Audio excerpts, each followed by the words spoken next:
몰다행정사 송범석 대표입니다. 오늘도 저희 네이버 카페에 올려주신 질문들에 대해 답변 드리면서 영상 촬영하고 있습니다. 이 모든 답변은 무료 답변이며 제가 개인적인 의견으로 드리는 답변입니다. 혹시라도 조금 더 자세한 답변을 원하시는 분은 가까운 곳에 있는 변호사 사무소, 법무사 사무소, 행정사 사무소를 방문해 주시면 좋겠습니다. 영상은 전날 올라온 질문에 대해서는 음성만을 통해 화면으로 답변을 드리는 형식이 있고, 평소 여러분께서 궁금해하시는 부분에 대해서 제가 화면에 나오는 영상으로 촬영해드리는 형식이 있으니 이 점 참고 부탁드립니다.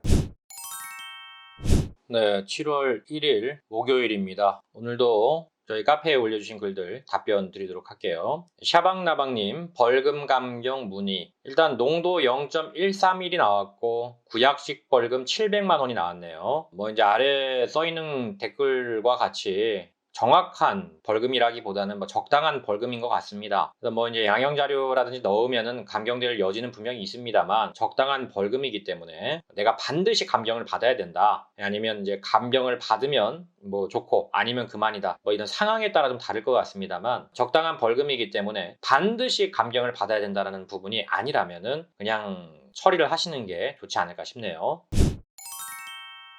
자, 다요롱이님. 자, 이 사건은 음주운전이나 도로교통법 사건이 아닙니다. 보니까 사실관계를 보죠. 중고 명품 지갑을 20만 원을 받고 팔았다. 이제 중고 거래를 했다는 거죠. 지금 이제 이 다요롱이 님은 판매자가 되는 거고요. 상태 사진 보내드렸고 다 정품입니다. 정직하게 팔았습니다. 구매자가 어머님 선물 준다고 하고선 받고 나서 단순 변심 환불 바라시길래 안 된다고 했고 신고받고 조사받았습니다. 신고받고 조사받고 결과 나오기까지 거의 기간이 8개월 지났고 검찰에선 벌금형 30만 원의 구약식 처분이 나온 상태입니다. 지갑도 그동안 사용하셨겠죠. 중고니까요. 일단 중고니까 사용을 했는지 안 했는지 알 수는 없겠지만 아마 사용하지 않았을까 싶네요. 아직 법원에서 벌금 확정 안 됐고 주위에 여쭤보니 벌금은 나온다고 하더군요. 근데 제가 여기서 궁금한 거는 이 벌금이 왜 나왔는지가 좀 궁금해요. 왜냐하면 지금 이거는 이제 그 계약 해제에 대한 민사 부분이거든요. 우리가 이제 매매 계약이라고 하죠. 여러 가지 계약의 유형이 있는데 그 중에 이제 매매 계약에 해당이 되는 거거든요. 이거는 이제 민사적으로 계약 해제에 대한 부당이득 반환과 그 다음에 원상 회복에 대한 부분이거든요. 그러니까 계약을 설령 해제했다 해서 그거 자체로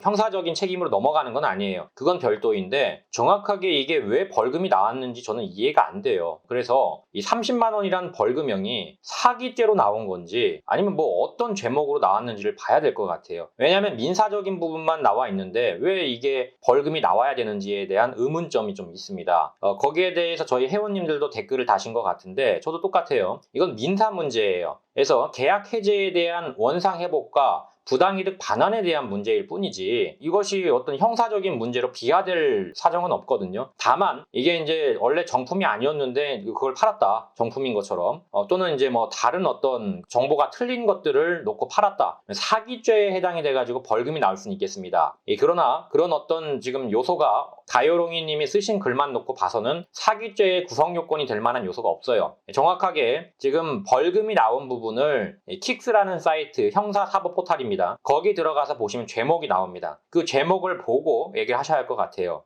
지금 합의금이 얼마냐 이런 거 나오고 있는데 지금 이제 그 제목을 보고 나서 다시 한번 상담을 해야 될 것 같고 정확하게 어떠한 죄가 있어가지고 벌금이 나오는지가 나와 있지 않습니다. 그래서 지금 써주신 글만 놓고 봐서는 벌금이 나올 만한 사정이 전혀 없다. 근데 만약에 이게 짝퉁 지갑이었다. 그러면 사기죄에 해당될 수가 있어요. 근데 지금 또 정품이라고 얘기하시니까 다요롱이님은 그 부분을 한번 보셔야 할 것 같습니다.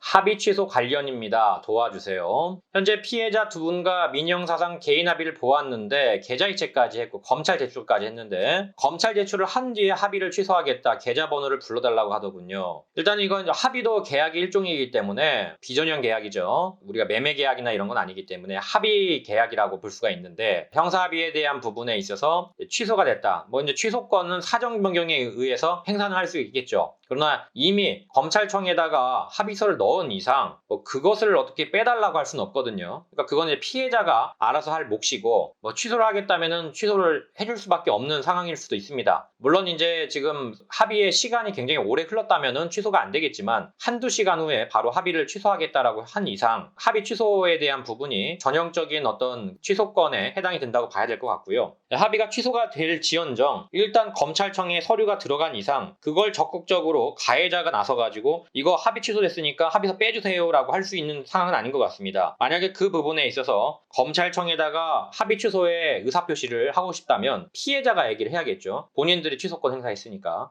계좌번호는 불러주시되 일단 검찰청에 들어간 것 자체를 빼는 것은 이제 피해자의 몫이다. 저는 이렇게 판단이 됩니다.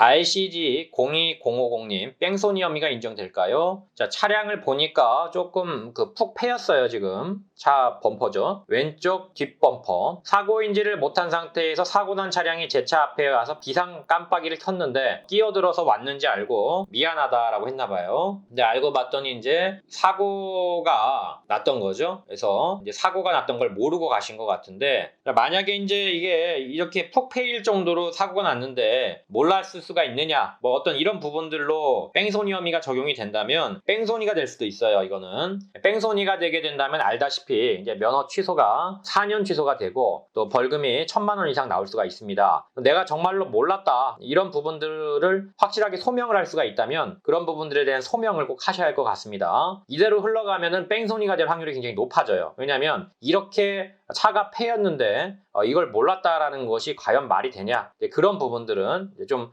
다퉈볼 만한 부분이 되겠습니다. 다만 이제 이 차가 원래대로 이렇게 패여 있었다는 거 만약에 그렇다면 이제 그건 뺑소니가 아니겠죠.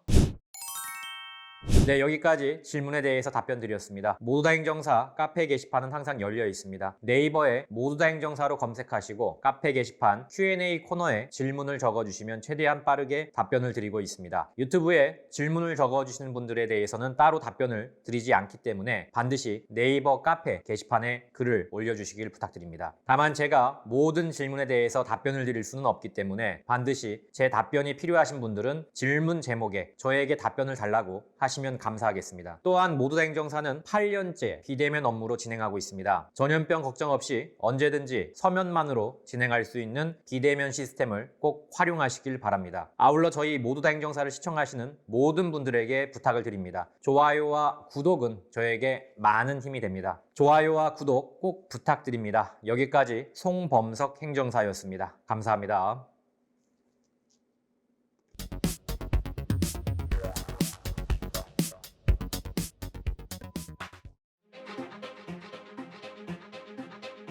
다 감옥 보낼 수는 없는 거 아닙니까? 이 중에서 경중을 따져서 억울하거나 또는 경미하신 분들은 한 번 더 기회를 줘야 되지 않을까요?